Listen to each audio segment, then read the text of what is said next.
आज जो हमारे गेस्ट हैं यहाँ पर, उनको आपने देखा है शार्क टैंक में. Please give an energetic and warm welcome to the one and only Anupam Mittal.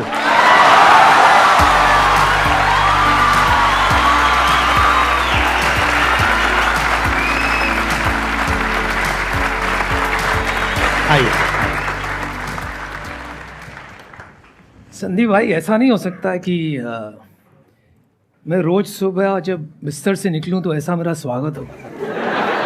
बिल्कुल हो सकता है सर. आपका घर का एड्रेस दे देते हैं, इन सबको ये सारे पहुंच जाएंगे. इससे पहले कि ऑडियंस आपसे कुछ क्वेश्चंस पूछे, मेरे माइंड में एक क्वेश्चन है जो मेरे से पूछा जाता है यहाँ पर सेशन में.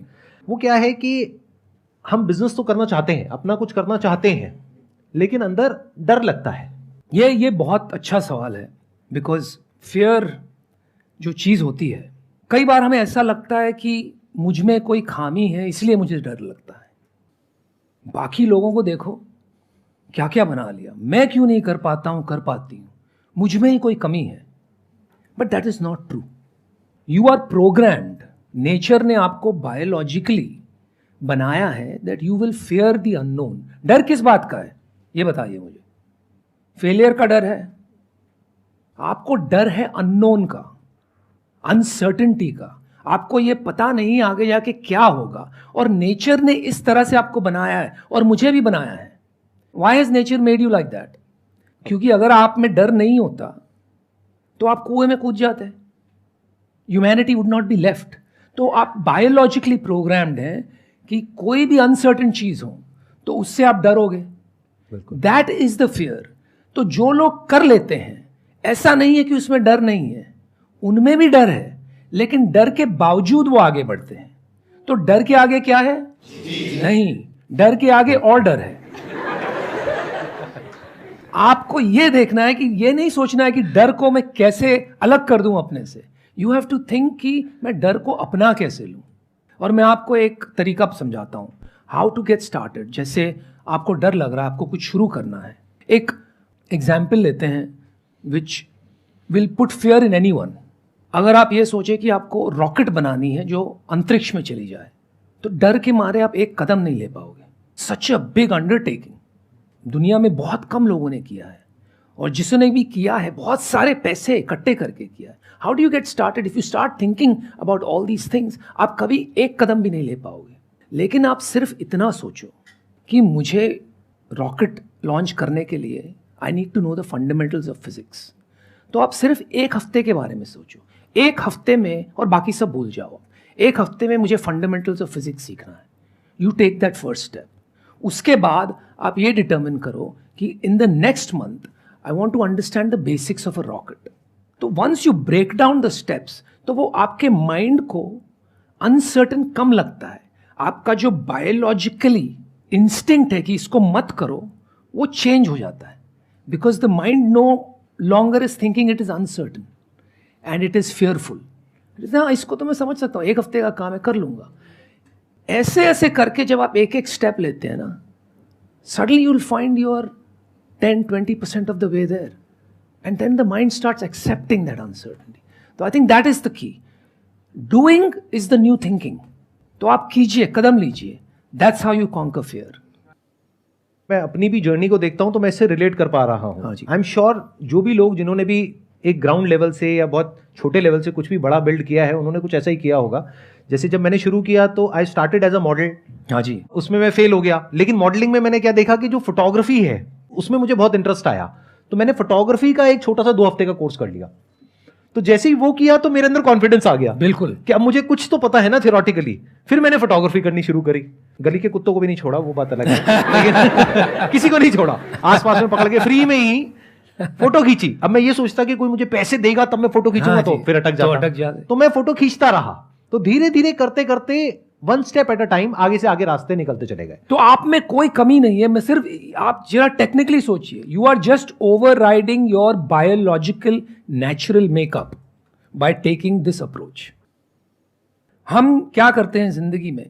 हम ये सोचते हैं कि मेरा जीवन संघर्ष है, और अगर ये एक काम हो जाए, ये नौकरी मिल जाए, ये छोकरी मिल जाए, ये बिजनेस स्टार्ट कर लूं, तो जिंदगी कमाल है. I hate to disappoint you, but जीवन हमेशा ही संघर्ष है। आपको ये बेनिफिट है आज की तारीख में, हमें तो वो बेनिफिट नहीं थी। हमारे टाइम पे हम ये नहीं सोचते थे कि हमें क्यों कुछ करना है, हम ये सोचते थे यार क्या अपॉर्चुनिटी है, क्या मिल जाए कुछ कर लें।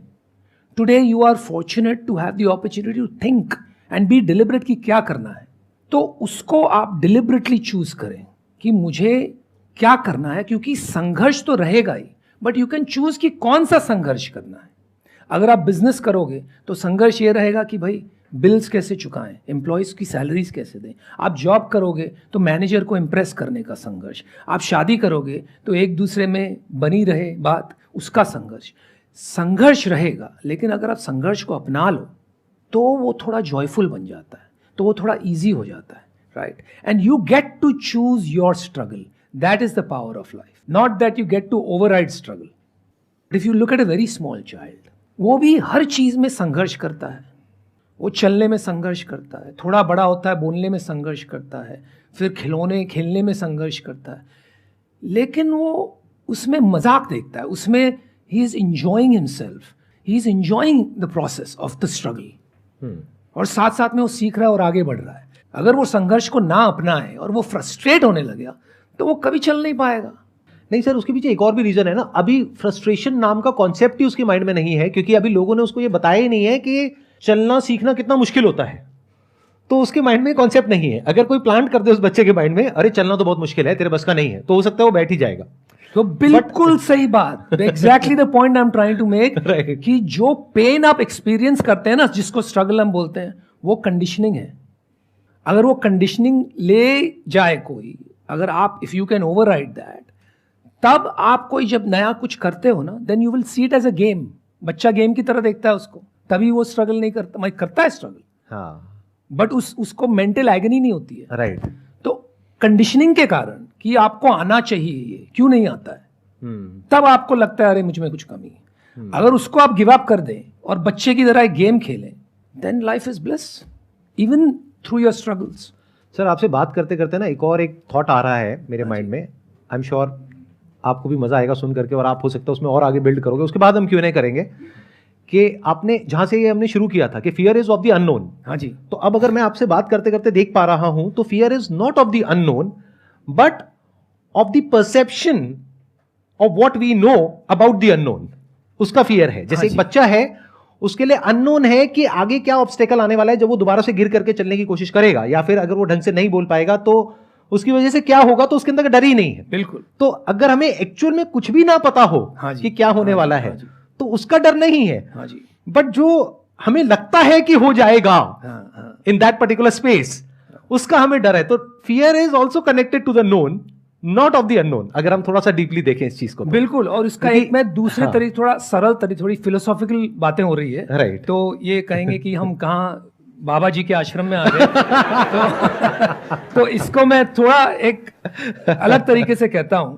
अगर आपको अपना मुकद्दर का सिकंदर बनना है, मुकद्दर आपके कंट्रोल में लाना है, तो 3 चीज है, और इजी कर देता हूं, तीनों एम से है, मुकद्दर को भी एम से ही है, ठीक है। मासूमियत, मेहनत और मकसद। और ये बात आ गई मासूमियत, जो आप बात कह रहे थे। राइट। जब मासूमियत होती है ना, तब पता ही नहीं रहता है भाई इसमें क्या, तब शुरू हो जाओ। हाँ, कि मासूमियत है, If you are totally ignorant, if you are naive and hungry, हाँ, राइट। जब मेहनत और मकसद है और भूख है, हाँ। और आप नाइव हो, तो आपको डर नहीं है, क्योंकि वहां पे क्यूरोसिटी है। बिल्कुल बिल्कुल। वहीं पे क्यूरोसिटी की जगह है ना। अगर पहले से पता है तो क्यूरोसिटी नहीं है। तो लोगों के साथ प्रॉब्लम क्या होती है कि वो पहले ही अज्यूम कर लेते हैं कि बिजनेस करना मुश्किल है बिकॉज ऑफ दीज रीजंस। हो सकता है वो आसान हो, एक बार उनको समझ आ जाए तो, बट वो समझने की कोशिश ही नहीं करते बिकॉज ऑफ द नोन, जो उनके दिमाग में कॉन्सेप्ट्स बैठे हुए हैं। तो if they can be free from the preconceived notions, ideas, beliefs, concepts, जो भी हम लोगों के माइंड में भरे गए हैं बचपन से, या जो भी हमने देखा है उसके बेस पे भर गया है, अगर हम उसको क्वेश्चन कर सकें, उससे फ्री हो जाए और फिर fearlessly one step at a time ले सके, तो आई एम श्योर इस फियर को ओवरकम किया जा सकता है। मैं ये पूछना चाहता हूँ sir, how much power do you feel being an entrepreneur और businessman as comparison to a civil servant? मैं तो सिविल सर्वेंट कभी रहा ही नहीं भाई, मेरे को क्या पता। नहीं sir, how much power do you feel being an entrepreneur? अगर मैं सही सोच रहा हूँ तो आप शायद यूपीएससी की तैयारी करने के बारे में सोच रहे हो या कर रहे हो? I am in management right now अभी मैं, बट पेरेंट्स प्रेशर की वजह से सोच रहा था यूपीएससी के लिए। हाँ, वही कह रहा हूँ, सोच रहे हो ना। देखिए यार, ये अच्छा सवाल है। आई थिंक मैंने पहले शुरू में कह दिया था, एवरी चॉइस यू मेक उसकी कॉस्ट होती है। हर रास्ता आप पकड़ोगे, संघर्ष उसमें है। अगर आप एंटरप्रेन्योरशिप करते हो तो उसका संघर्ष अलग है। आपको ये समझना है कि आपकी स्ट्रेंथ कहाँ पर है। ठीक है, हम अक्सर क्या करते हैं, हम ये सोचने लगते हैं कि हमें क्या करना है। What you should do is spend time, आपको क्यों करना है, why before the what. If you can answer that question it becomes a little easier to figure out. क्योंकि मैं समझ रहा हूं कि आप जो पूछ रहे हैं, आप ये नहीं पूछ रहे हैं कि आप कितना पावरफुल महसूस करते हैं एंटरप्रेन्योरशिप को लेके, आप अपनी चॉइस बनाने की कोशिश कर रहे हैं कि मुझे क्या करना है जिंदगी में। Is that right? Yes, sir. Yes. Right. तो आपने ये क्यों पूछा कि why do you feel power, do you want power, is that the thing? Sir, see, the society image what we have for a civil servant, for a IAS or IPS, what image we have as in the reels or in the movies, that more fascinates the youth today. Like having cops behind, going on surveys, or like you can understand what I'm trying to say. हाँ, एक romanticism And है being a उसका। businessman image, having a good luxury car and a loan, or that is a different image, I think. So, which one is more powerful? Entrepreneurship by itself is not a power job. अगर powerful करना है ना, आपको power चाहिए हमारे देश में, तो मैं सीधी बात करता हूँ। हम दिल्ली में बैठे हैं, आप मंत्री बनिए।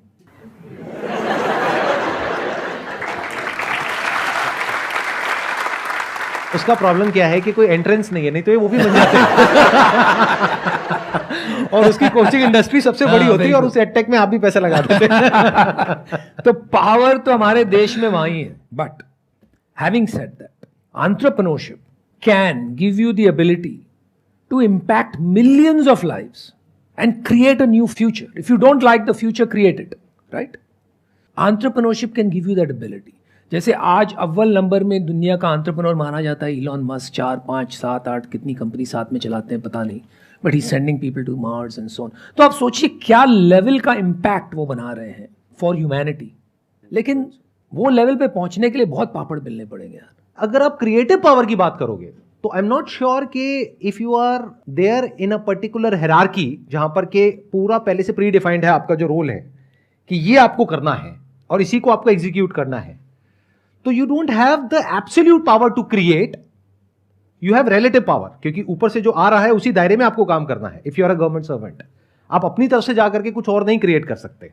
जो ऊपर से इंस्ट्रक्शंस आ रहा है, जो प्रोटोकॉल है, जो एक फ्रेमवर्क है, उसके अंदर आपको काम करना है। बट अगर इलॉन मस्क की बात करी जाए तो एक एंटरप्रेन्योर के पास में क्रिएटिव पावर है कि वो कुछ भी क्रिएट एक्चुअल में कर सकता है और पूरा का पूरा एक स्ट्रक्चर बना सकता है जिस स्ट्रक्चर के अंदर लोगों के पास में पावर होगी, but that's going to be relative power. तो अगर आप उस एंगल से देखो from the stand point of creative power कि आप कुछ भी क्रिएट कर सकते हो, तो then entrepreneurship is the answer. But if you want power जिससे कि लोग डरें, क्योंकि उसी स्टैंड पॉइंट से आप पूछ रहे हो कि जब मैं चल रहा हूं आसपास में 4-5 पुलिस वाले हैं और हैं, क्यों चाहिए आपको 4-5 पुलिस वाले अपने साथ में? This is the image of high value man society has made in our country. तो आपको उसको क्वेश्चन करना होगा, सोसाइटी को क्वेश्चन करो, उस इमेज को क्वेश्चन करो, जो अपने थॉट्स हैं उसको क्वेश्चन करो, अपने आप से पूछो आपके लिए पावर का मतलब क्या है। कौन ज्यादा पावरफुल है अपने देश में, मोदी जी की मुकेश अंबानी?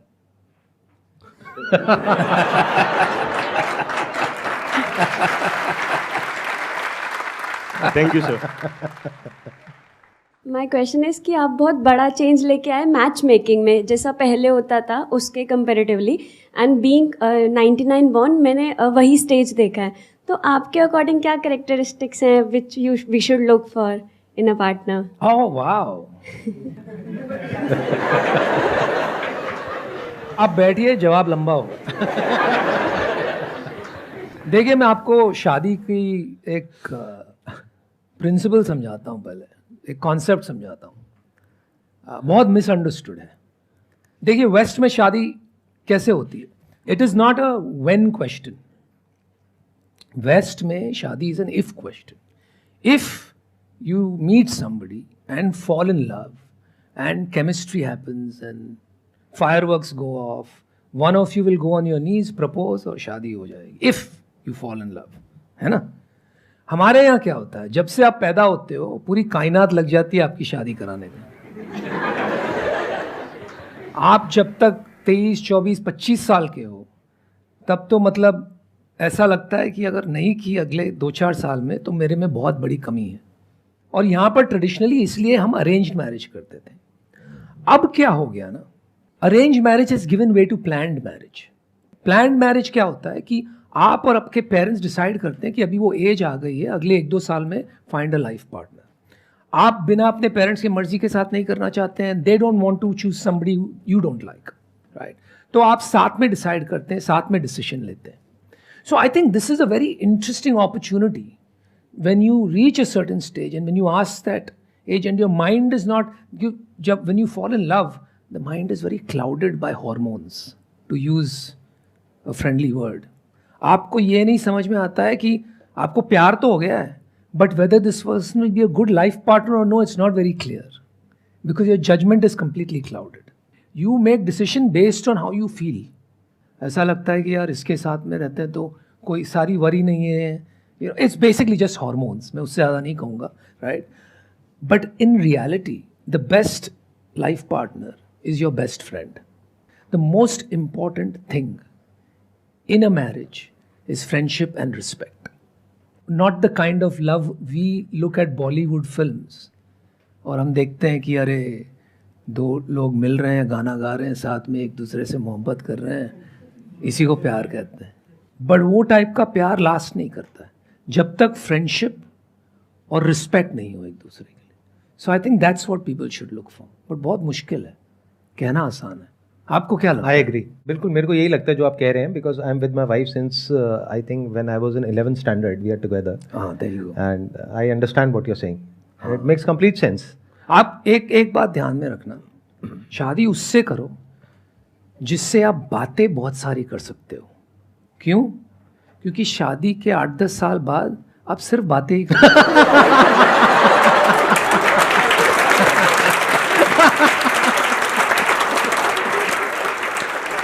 तो आई थिंक आपकी जो वेबसाइट है जैसे shadi.com, can we talk about it? Of course. तो उस पे आपको नहीं लगता कि कुछ ऐसा सेक्शन होना चाहिए जहां पर के सिर्फ एक मैच मेकिंग ना हो, मतलब कुछ फ्रेंडशिप का भी कुछ स्कोप हो, इन द सेंस के मतलब ऑनलाइन पहले एक दूसरे से चैटिंग कर सकें, या एक दूसरे को समझ सकें, फिर आगे डिसीजन लें? वो फ्री का बिजनेस है, वो हम नहीं करना चाहते, कोई अच्छा। पैसा नहीं।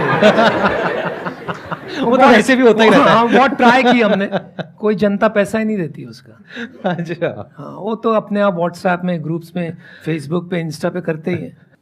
और बताइए, और कौन है जो कुछ पूछना चाहते हैं, चाहती हैं? अब शादी को हटा देते हैं टॉपिक को, एंटरप्रेन्योरशिप पे वापस आते हैं। आपको मौका मिला है इतना बड़ा, आप सोच के देखो, आपके सामने एक लाइव शार्क है, अगर आप चाहें तो अपना आइडिया पिच कर सकते हैं और इनसे हाथ की हाथ अभी चेक भी ले सकते हैं, नहीं तो कमिटमेंट ले सकते हैं। तो कोई है जिसके पास में कोई कमाल का बिजनेस आइडिया है और वो अभी शॉर्ट में फटाफट से इनको बताना चाहते हैं, पिच करना चाहते हैं? संदीप भाई, आपने कहा था कि यहाँ आओगे तो पैसे तो नहीं देंगे आपको आने के, लेकिन आपने ये नहीं कहा कि पैसे लगवाएंगे। नहीं सर, कमा के देंगे आपको, 1 का 100 करेंगे। हाँ जी, बताइए। मैं अपना खुद का प्रोडक्शन हाउस रन करता हूँ, रजा प्रोडक्शन इंडिया। बेसिकली मैं शॉर्ट फिल्म, वेब सीरीज़ और फिल्में बनाता हूँ। और अभी फ़िलहाल में मैंने एक इंडिया की पहली म्यूटेड और शॉर्ट वेब सीरीज़ बनाई है जिसका नाम है दिल्ली डायरी चैप्टर 1। तो फ्रेंकली ये थोड़ा सा प्रमोशन हो गया मेरा। नहीं, एडिट हो जाता है ये सब। मेरे पे बहुत सारे आइडियाज़ है और मैंने बहुत जगह पे पिच किया, कुछ स्पॉन्सर्स मिले, कुछ फाइनेंसर्स मिले, बट कुछ जगह पे नहीं मिल पा रहे हैं। कुछ ऐसे आइडियाज़ है जिसको कोई पिच नहीं करना चाहता। जैसे मैं कुछ आइडिया है जो कुछ काला सच है जो मैं लोगों को दिखाना चाहता हूँ, बट मैं थिएटर पे नहीं दिखा सकता बिकॉज ऑफ सेंसर बोर्ड, वो कट कर देते हैं। OTT इज द प्लेटफॉर्म जहाँ पे मैं वो चीज़ें डाल सकता हूँ। सही है। तो मुझे उसके लिए कुछ फाइनेंसर्स चाहिए, मेरे पास कुछ अच्छे आइडियाज़ है। अगर आपको आइडिया अच्छा लगे तो आप कर सकते हो सर फाइनेंस। और भी कई आइडियाज़ है सर। यार मैंने राइटर हूँ, मैंने पिक्चरें बनाई है, टीवी शो बनाए हैं, म्यूजिक एल्बम्स प्रोड्यूस किए हैं, हर बार मैंने पैसे लुटाए हैं। सर एक बार और भाई एक बार और में तो नंगे हो जाएंगे। लेकिन मैं आपको एक बात कहता हूँ, इसमें एक बहुत बड़ी इंटरेस्टिंग सीख है। ये देखिए, आपने जो चुना है, जो रास्ता चुना है, अभी मुझे ये नहीं पता कहाँ पहुँचेगा।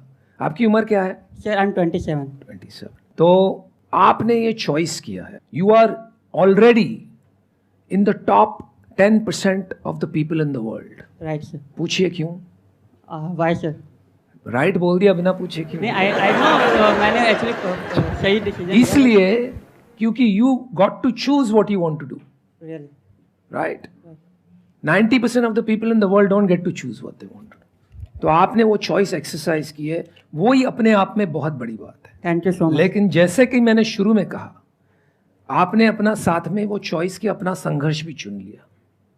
आपका संघर्ष ये है कि आपकी बिजनेस और इंडस्ट्री ऐसी है कि इतने क्रिएटिव लोग हैं, इतनी आइडियाज है फॉर मूवी शोज, कि ऊपर तक पहुंचना बहुत लंबा है और मुश्किल है। कभी कहीं बैठे बैठे कोई मिल गया और उसको आइडिया चमक गई तो कुछ भी हो सकता है, और ना हो तो 10 साल तक कुछ नहीं हो सकता है। ये आपने अपना संघर्ष चुना है, ये संघर्ष को आपको अपनाना है और लगे रहना है जब तक है जान। Definitely. हम कई बार क्या करते हैं, हम आइदर और में फंसे रहते हैं। हम ये सोचते हैं कि जब मेरे पास में कोई इन्वेस्टर आएगा, चाहे वो ये हो चाहे कोई और हो, एक बार पैसा आएगा तब मैं ये करूंगा। और इस चक्कर में बहुत लोग हैं जो अपने बहुत साल बर्बाद कर देते हैं, इनफैक्ट अपनी पूरी जिंदगी बर्बाद कर देते हैं। तो better option is don't choose either और, कि इन्वेस्टर या फिर self funded. Do both the things at the same time, कि आप इन्वेस्टर भी ढूंढते रहो, कोई मिल गया तो बहुत बढ़िया है, नहीं मिला तो एटलीस्ट अपने बेस पर, आज की डेट में मोबाइल है आपके पास में, उस पर आप कुछ भी शूट कर सकते हो, कुछ भी अपलोड कर सकते हो, शॉर्ट बना सकते हो, लॉन्ग फॉर्म कंटेंट बना सकते हो, और अगर कंटेंट में दम होगा तो जनता के पास में ताकत है, वो फैल जाएगा। क्या बात है। Thank you so much sir यहाँ पर Thank आने के you, लिए। यार, इट बड़ा वाज मजा आया। प्लेजर मीटिंग यू, बड़ा प्लेजर मजा आया। Talking to you. बड़ा मजा आया। Big round of applause for him.